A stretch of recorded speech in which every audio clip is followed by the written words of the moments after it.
ചിറ്റൂർ താലൂക്കിലെ പ്രധാന ജലസ്രോതസ്സായ വെങ്കലം കയമേരി അഥവാ വെങ്കലയം ഡാം നവീകരണ പ്രവൃത്തി പുരോഗമിക്കുകയാണ്. നവീകരണം പൂർത്തിയായാൽ സംഭരണശേഷി വർദ്ധിപ്പിക്കാനും ജലസേചനം സുഗമമാക്കാനും കഴിയും. പറമ്പിക്കുളം ആളിയാർ പദ്ധതിയുടെ ഭാഗമാണ് വെങ്കലക്കയമേരി. ചിറ്റൂർ താലൂക്കിലെ ഏറെ ജലസേചന പ്രാധാന്യമുള്ള ഏരിയയാണ് വെങ്കലക്കയം. ബ്രിട്ടീഷുകാരുടെ കാലത്ത് സ്വകാര്യ വ്യക്തിയുടേതായിരുന്ന വെങ്കലക്കയം പിന്നീട് പറമ്പിക്കുളം ആളിയാർ പദ്ധതിയുടെ ഭാഗമായി കേരളത്തിന് ലഭിക്കുന്ന ജലം സംഭരിക്കുന്ന പ്രധാന ഏരിയയും ഡാമുമായി മാറി. പറമ്പിക്കുളം ആളിയാർ കരാർ പ്രകാരം കേരളത്തിന് ലഭിക്കുന്ന അധിക ജലം ആളിയാർ ഡാമിലെത്തി. തുടർന്ന് ഭാരതപ്പുഴയുടെ പ്രധാന കൈവഴിയായ ചിറ്റൂർ പുഴയുടെ തമിഴ്നാട്ടിലെ ഉത്ഭവ കേന്ദ്രത്തിൽ നിന്നും പുറപ്പെടുന്ന പുഴയിലേക്ക് ജലം എത്തിക്കുന്നു. തുടർന്ന് മൂലത്തറ റെഗുലേറ്ററിൽ നിന്നും വെങ്കലക്കയത്തെത്തിച്ച ജലം സംഭരിച്ച് നെൽകൃഷിക്ക് ജലസേചനത്തിന് വിനിയോഗിക്കുന്നു. കാര്യമായ പരിചരണമില്ലാത്തതിനാൽ മണ്ണും ചെളിയും നിറഞ്ഞ സംഭരണശേഷി ക്രമാതീതമായി കുറഞ്ഞു.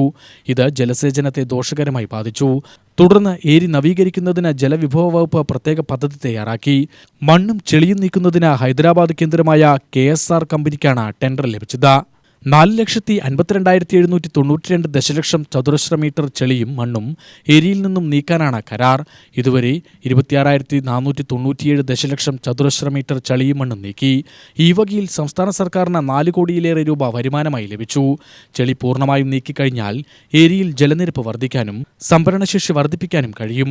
ഇത് ഡാമിന്റെ ആയക്കെട്ട് പ്രദേശത്തെ ജലസേചനം സുഗമമാക്കാനും പ്രദേശത്തെ വരൾച്ചയ്ക്ക് ഒരു പരിധിവരെ പരിഹാരം കാണാനും ചിറ്റൂർ പുഴയിലെ ജലനിരപ്പ് ക്രമീകരിക്കാനും ചിറ്റൂർ പുഴ ശുദ്ധജല പദ്ധതി പ്രവർത്തനം സുഗമമാക്കാനും കഴിയും.